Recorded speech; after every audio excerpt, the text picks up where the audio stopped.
Roland Avery Hall was born on July 1st, 1912 in Atlanta. He is significant to soaring in Georgia in that he was an early promoter of soaring and started the first glider clubs in this state. Avery's first exposure to soaring was as a teenager, seeing an article in a 1929 National Geographic magazine featuring European gliders. The article sparked a fascination of flying in the young man. While attending Riverside Academy in Gainesville, Avery began construction of a primary glider in the basement of the dining hall at the school. They didn't get very far with the project, and when he graduated, the project was left behind. Avery went to Georgia Tech in 1930 to study aeronautical engineering. In 1932, his junior year at Tech, he met Bruce Craig from Selma, Alabama, who was also studying aeronautics. Bruce had two friends in Selma that co-owned a single-place Franklin PS-2 glider, and he had them bring the utility glider to Atlanta that fall. They set up a one-day glider school and gave ground tow instruction at Candler Field. Seated in the glider, the students were pulled along the ground behind the car to help them become familiar with the glider's controls. Let's hear Avery's account of his first glider ride. And they gave us ground tows across the field. In fact, we were at Candler Field in those days. We were back on the back side of it where we didn't interfere with the airplanes. And we had a full day of ground tows on it. It was at that time that first time I ever got off the ground of flying anything myself, because on one of the ground tows, a little gust of wind hit and I rose to a height of about 2 feet. I'll never forget that thrill of saying, gee, I'm flying. After graduating from Tech in 1934, Avery learned that there was a Meade primary glider for sale at a high school in Birmingham, Alabama. It had been built in the manual arts class as a project. When it was completed, no one dared to try and fly it, so the glider sat there in its new condition and was now for sale for $125. In January of 1935, Avery brought the glider back from Birmingham and started the Georgia Glider Club with 4 other graduates from Tech. He made arrangements to fly the glider off of a small dirt airstrip on Hightower Road near downtown. Let's hear Avery's account of the club's flying that year. We officially got started then in the winter of 1935 with the 5 of us. Now, except for the ground tows at Candler Field, which a few of us had, none of us had ever flown anything. So we really started from scratch, you might say behind scratch, with automobile tow, using about 200 feet of rope. And of course, we could only get about 50 feet altitude and still land straight ahead because there was no suitable places on the side of the strip. It was only about 100 feet wide. And so we had to do all of our flying and taking off and landing straight ahead. So we were pretty limited in what we could do. Now, later on, as we became more proficient, we got a longer rope, about a 400-foot rope. And with that, we could reach altitude of 250 to 300 feet, I guess.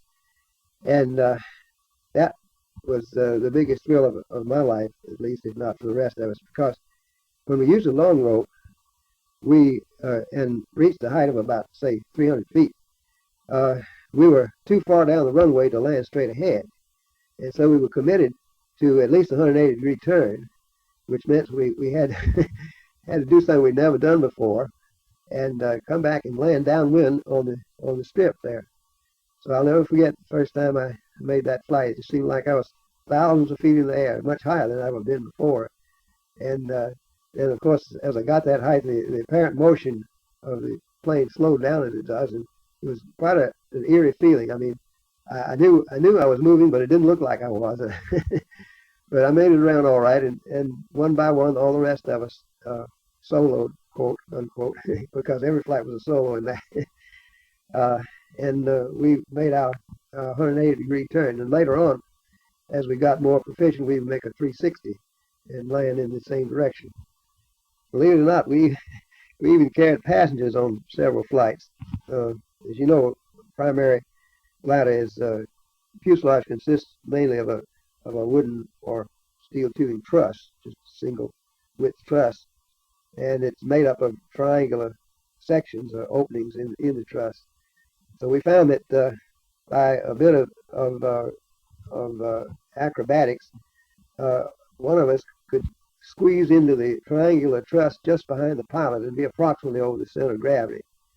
And so we made several flights that way, carrying a passenger, and it really affected the flying of it because it came down like a corkscrew. It had just barely enough uh, time to turn and then flare, but after the turn.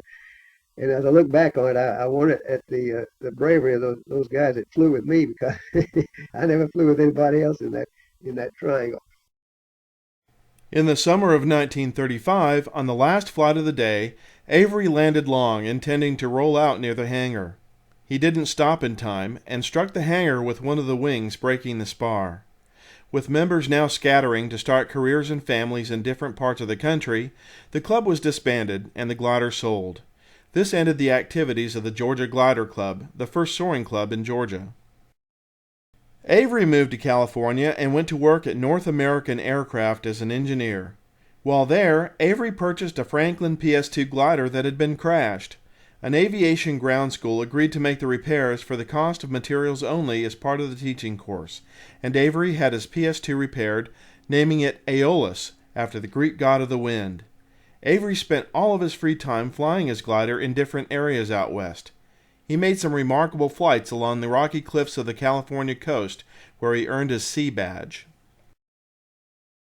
Avery moved back to Atlanta in 1939 and learned of an Eastern Airline pilot, a Shelley Charles, who was flying gliders in Atlanta. He got in touch with Shelley and started promoting gliding in Atlanta. Around Christmas of 1939, Avery organized the Southern Soaring Association by advertising in the Atlanta paper and holding the first meeting at a downtown hotel. The new group flew Avery's Franklin glider, headquartering the organization in the basement of an auto repair garage at the corner of Highland and Boulevard. There they had a small shop where they built gliders and had storage for 2 gliders and a tow car. At that time, they operated mainly out of the Griffin Airport. Using a 600-foot rope and auto tow, they could reach an altitude of about 400 feet. Most of the flights were quick glides around the pattern, but occasionally they would catch a thermal and remain aloft for as long as an hour and a half.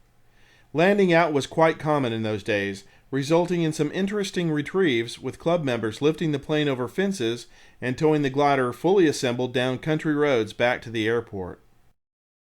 It was around this time in 1940 that Shelley Charles bought his Minimoa and built a tow winch that was used at Griffin.